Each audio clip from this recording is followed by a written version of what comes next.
Lendemain d'élimination en Champions League difficile dès les quarts de finale de la compétition, ce qui est un peu inhabituel pour le Real Madrid, et pas d'autre obligation que de passer à autre chose et de se projeter sur une nouvelle échéance, ce sera le match face à Bilbao ce dimanche à 21h.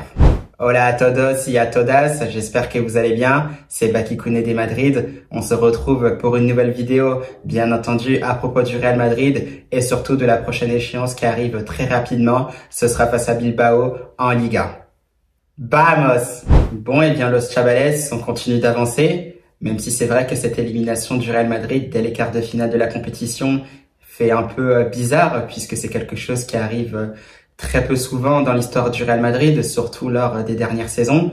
Mais finalement, c'est vrai que c'est une élimination qui est assez logique, comme j'ai pu en parler dans la vidéo précédente qui était le débrief de ce match entre le Real Madrid et Arsenal, avec une superbe victoire quand même des Gunners d'Arsenal au Santiago Bernabéu de buts 1, grâce à des buts de Bukayo Saka et de Gabriel Martinelli. Donc là-dessus, il n'y avait rien à dire, tant c'était un Real Madrid qui faisait preuve d'insuffisance, qui n'avait tout simplement pas les arguments, notamment collectifs, pour perturber cette équipe d'Arsenal, qui était finalement beaucoup plus cohérente.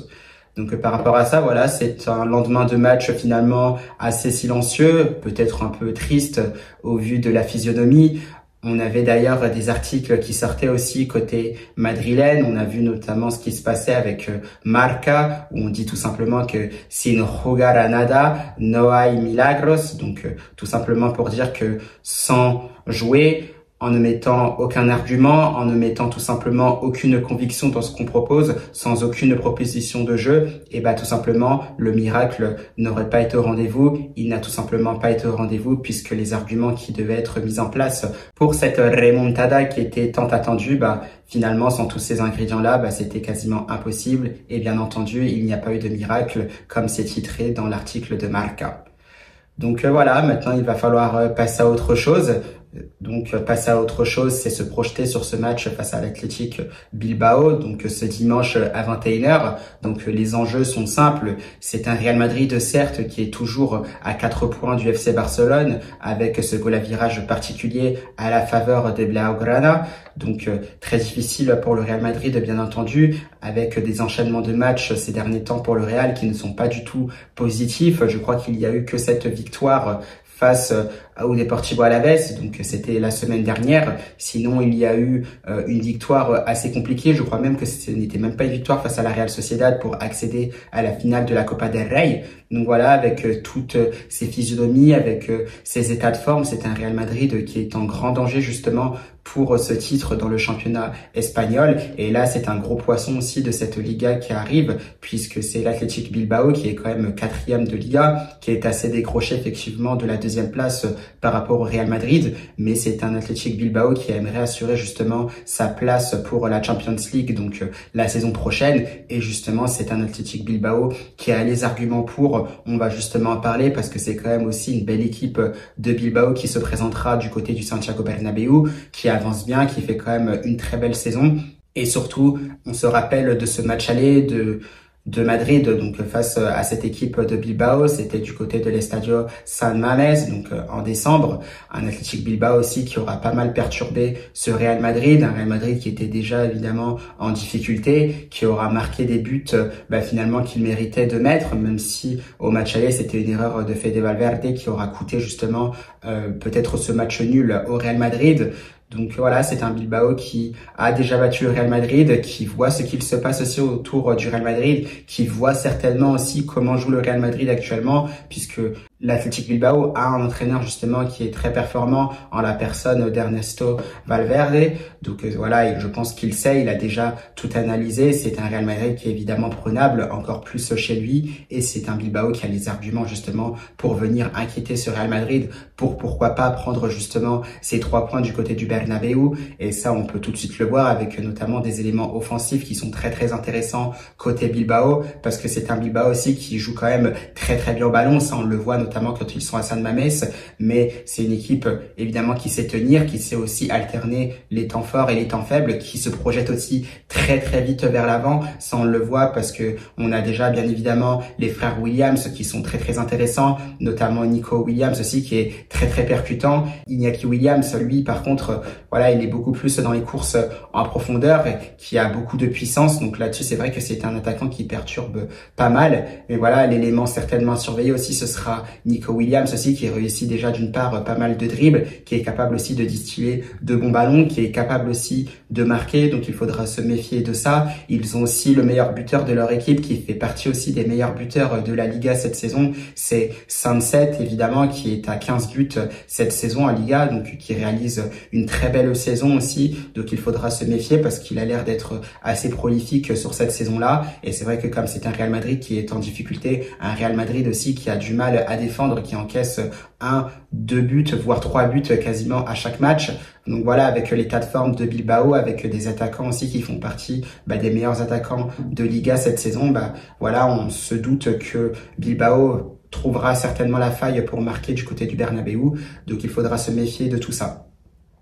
À côté de ça, on a aussi Nico Williams. Alors certes, non, on a aussi Iñaki Williams, Iñaki Williams qui marque aussi, mais qui fait aussi pas mal de passes décisives. Il fait partie aussi des meilleurs passeurs décisifs de cette saison en Liga. Donc je crois qu'il est à 8 passes si je ne me trompe pas. Donc voilà, c'est un Nico Williams, non, c'est un Iñaki Williams aussi qui est très performant. On l'attend pas forcément sur le fait qu'il puisse marquer des buts. Il est capable aussi de jouer pour ses partenaires, de faire preuve de beaucoup d'altruisme. Et ses 8 passes décisives justement prouve justement qu'il a cet altruisme et qu'il joue aussi pour le collectif de Bilbao, donc il faudra faire attention à ça. Mais sinon on peut retrouver aussi des joueurs comme Alex Berenguer qui est peut-être moins mis en valeur que des joueurs comme justement les frères Williams ou Sunset. Donc Berenguer très très intéressant, qui avait d'ailleurs marqué au match aller. Donc voilà, c'est un joueur qui fait preuve aussi de beaucoup de générosité, donc il faudra aussi se méfier de ce type de joueur. Donc voilà, on connaît un peu ses forces de l'Athletic Bilbao.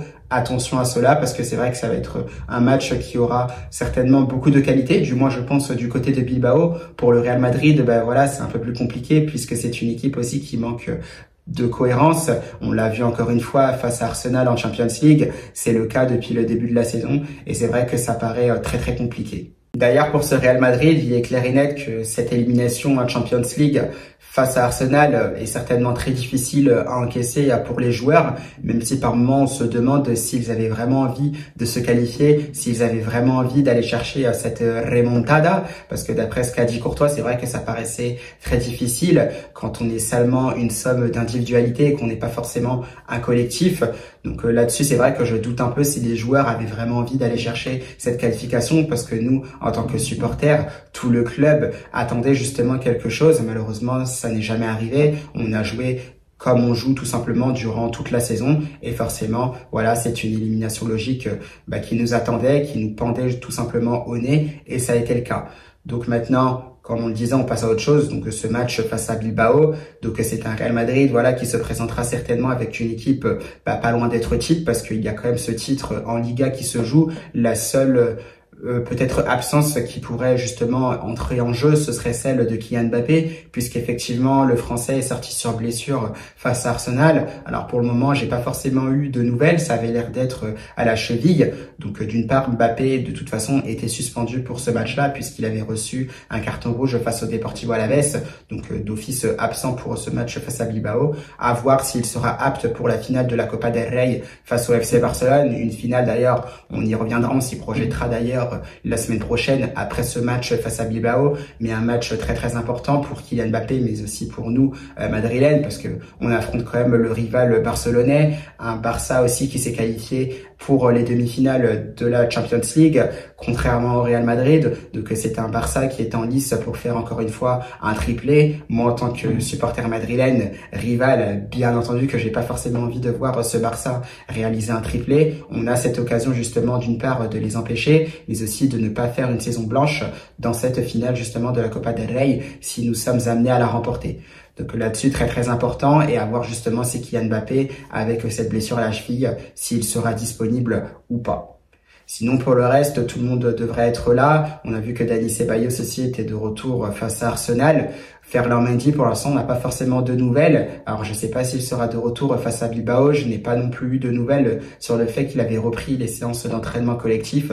Donc, ça paraît très compliqué pour le latéral français. Sinon, il semblerait que tous les autres soient là. Ancelotti pourra compter sur tout le monde, à voir maintenant ce que ça va donner. D'ailleurs, c'est vrai que quand on parle aussi de Carlo Ancelotti, on voit un peu aussi ce qu'il se passe. On a vu aussi des rumeurs qui étaient un peu sorties, disant que Carlo Ancelotti arrêterait d'entraîner le Real Madrid après la finale de la Copa del Rey. Alors moi, j'ai pas forcément envie de donner mon avis ou quoi que ce soit, parce que c'est vrai que ce sont des rumeurs à prendre avec des pincettes, à voir si ça va vraiment être le cas, parce que je vois pas forcément l'intérêt de faire stopper le contrat d'Ancelotti à quelques journées de la fin de la saison, autant que la saison se termine. Mais même si c'était le cas, même si Ancelotti était amené à partir, voilà, même si c'est vrai que ça se passait pas très bien sur cette saison dans l'ensemble, on n'oublie forcément pas tout ce qu'il a réalisé au Real Madrid. Il aura quand même réalisé de belles choses. Il aura eu quand même un sacré management, un management qui aura été très performant, notamment lors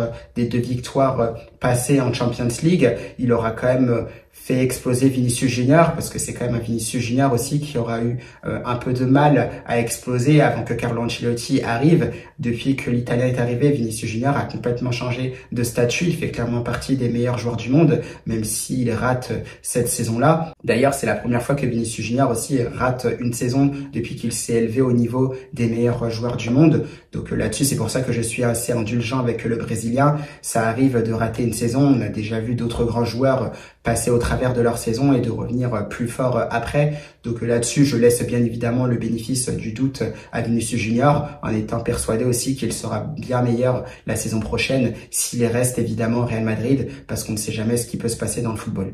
Et c'est pareil pour Kylian Mbappé, c'est pareil pour Bellingham, pareil pour Valverde, ou pareil pour tous les autres joueurs du Real Madrid, même si le Real Madrid devra se renforcer. Donc voilà, cette rumeur sur Carlo Ancelotti est évidemment à prendre avec des pincettes. Moi, j'attends de voir effectivement ce qu'il se passe. Mais c'est vrai qu'en fonction de tout ce qui est dit, en fonction de tout ce qui a été fait cette saison, c'est vrai que quand on analyse tout ce qui s'est passé précédemment avec plus de froideur, avec beaucoup plus de recul, bien évidemment que c'est un Real Madrid aussi qui aura besoin d'avoir un fond de jeu, un Real Madrid qui aura besoin d'être plus cohérent, que chaque joueur sache effectivement ce qu'il a à faire dès lors qu'il est aligné par son entraîneur sur le terrain. Et c'est vrai que tout ça, ça pouvait manquer avec Carlo Ancelotti sur peut-être les 2 dernières saisons, même si on arrive à s'en sortir en Champions League, donc en 2023-2024. Donc comme je disais, à voir ce qu'il va se passer. Carlo Ancelotti, lui, c'est vrai qu'il a répondu assez brièvement en conférence de presse, où je crois que c'était une interview, donc après ce match face à Arsenal. Il disait qu'il ne savait pas de quoi son futur serait fait, il n'a pas forcément envie de savoir.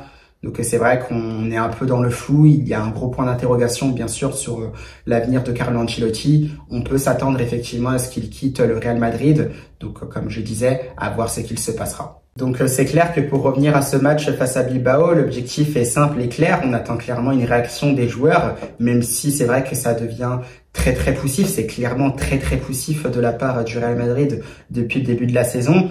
On attend quand même une victoire face à Bilbao, parce qu'on disait c'est ce titre en Liga qui se joue. Tout est encore possible. Maintenant, cette forme du moment du Real Madrid pose vraiment problème. D'ailleurs, on parle aussi de ce calendrier du mois d'avril. Et je le disais tout simplement d'ailleurs avant ce match, je crois, face à Valence ou la Real Sociedad en Copa del Rey, que c'est un mois d'avril qui allait être vraiment très décisif pour la saison du Real Madrid, pour cette fin de saison, puisqu'il y avait toutes les échéances qui se jouaient. On a quand même réussi à s'en sortir in extremis en Copa del Rey face à la Real Sociedad, mais derrière, voilà, ce sont des enchaînements de résultats négatifs qui se sont enchaînés, en commençant par Valence au Bernabéu, puis il y a eu ces 2 défaites d'affilée face à Arsenal en Champions League, une petite victoire face au Deportivo Alavés, mais ça aurait pu être un match nul, ça n'aurait pas été illogique du tout. Et là, forcément, il va y avoir ce match face à Bilbao, donc ce dimanche, qui peut être décisif pour la Liga. La moindre erreur, c'est le Barça qui sera champion, donc là, attention à cela. Il y aura aussi cette finale de la Copa del Rey la semaine prochaine du côté de l'Estadio de la Cartuja, donc à Sevilla. Et là, ça va être vraiment un match très très tendu parce que tout sera possible, même si le Real Madrid n'est pas forcément en forme. C'est vrai que c'est un Barça qui est largement favori, ça c'est quasiment dans tous les domaines, même si c'est vrai qu'individuellement on peut débattre de certaines choses, mais individuellement quoi qu'il arrive, les joueurs du Barça cette saison sont bien meilleurs que les joueurs du Real Madrid, donc c'est vrai que les Madrilènes sont en ballottage défavorable.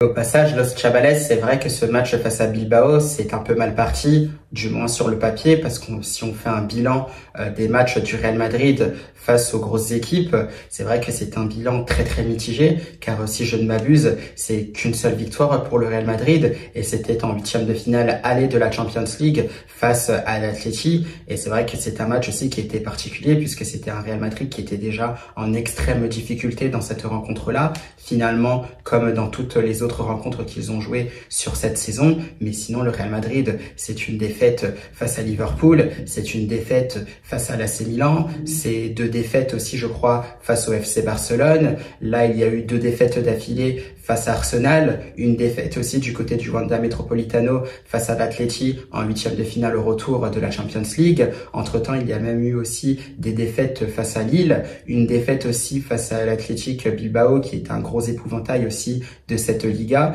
Ce même Bilbao d'ailleurs qui viendra au Bernabéu ce dimanche.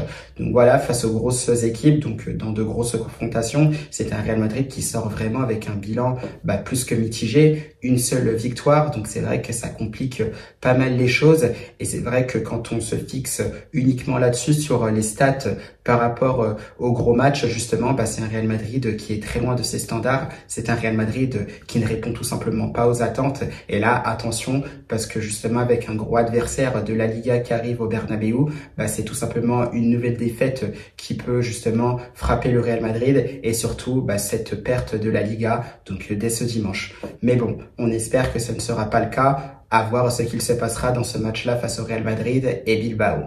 Donc voilà, Los Chavales, c'est à peu près tout pour cette vidéo de débrief d'avant-match pour ce Real Madrid face à Bilbao. J'espère que cette vidéo vous aura plu. J'essaierai de mettre une vidéo donc en fin de week-end, donc peut-être le samedi soir ou peut-être le dimanche matin, pour peut-être faire un débrief de la conférence de presse de Carlo Ancelotti avant ce match face à Bilbao, voir un peu ce que le coach italien aura à dire, notamment avec ces rumeurs qui circulent concernant son départ juste après la finale de la Copa del Rey. Donc on aura à peu près toutes les réponses après cette conférence de presse de Carlo Ancelotti qui sera certainement ce samedi. Eh bien, je vous souhaite un bon début de week-end puisque cette vidéo est tournée un jeudi. On se retrouve bien entendu ce dimanche pour le match entre le Real Madrid et l'Athletic Bilbao.